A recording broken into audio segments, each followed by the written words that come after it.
Complete করে নিয়েছি, তারপর তো বাকি কাজগুলো ধোয়া মাজাগুলো কী করা হবে। রান্না কমপ্লিট হয়ে গেছে, ঘরের মধ্যে এসেছে। দেখো এত সুন্দর, সারাদিন সকাল থেকে বৃষ্টি পড়ে যাচ্ছে। বৃষ্টির মধ্যে বৃষ্টি পড়লে কী হবে, পেটে খাওয়াটা তো বন্ধ যাবে না, সেটার জন্য তো জোগাড় করতেই হবে আমাদের, তাই না বলো তো? তার জন্য দেখো ধীরে ধীরে সারাদিনে কাজ করছি। রান্না কমপ্লিট করেছি, জল তোলা, বাসন মধ্যে সব হয়ে গেছে। জাস্ট রান্নাঘরটা একটু পরিষ্কার করবো। প্রচুর বৃষ্টি, সকাল থেকে পুরো মনে হচ্ছে এখন অন্ধকার হয়ে গেছে, এত বৃষ্টি এত বৃষ্টি। দেখো চারিদিকটা বাড়ি পুরো মতো ভিজে গেছে। সামনে রাস্তাটা একবার জাস্ট দেখবে, আসো সামনে রাস্তাটা।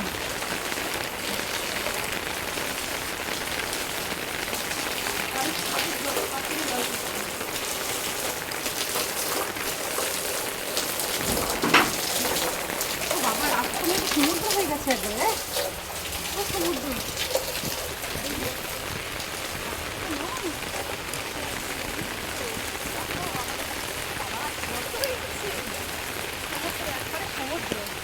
দেখেছো, এই হচ্ছে আমাদের গ্রামের রাস্তা, কত অপরূপ, একদম মোড়ে মাথা রাখা পুরো সাদা, পুরো সাদা।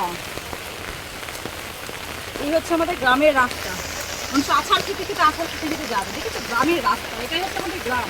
এত অপরূপ দৃশ্য, আর এই বৃষ্টির মধ্যে সাধারণ। আর মনে হচ্ছে এখানে শুয়ে পড়ে, এটা গঙ্গা নদী বলছে না, মনে হচ্ছে এর মধ্যে শুয়ে সাঁতার কাটে। এত সুন্দর দৃশ্য এগুলো, বাপরে। চলো একটু গ্রামের রাস্তাটা দেখালাম, এই দিক থেকে দেখাও, পুকুরটা অবশ্যই দেখাও।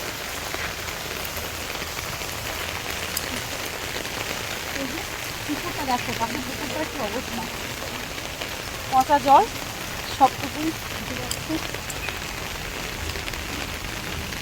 এই জলটা একটু বার করে দিই, তাতে কিন্তু রাস্তাটা জাম না হয়, ঠিক আছে?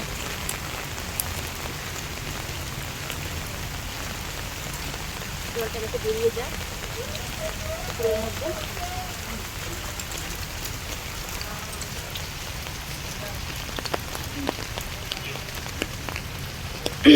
জলটা পুরো বেরিয়ে যাচ্ছে, কিন্তু এখানে রাস্তাটা, এই জলটা আসছে পুকুরের মধ্যে, জলটা চলে যায়, রাস্তার যা অবস্থা, ঠিক আছে? চলো বাড়ির কাজে করে নিই।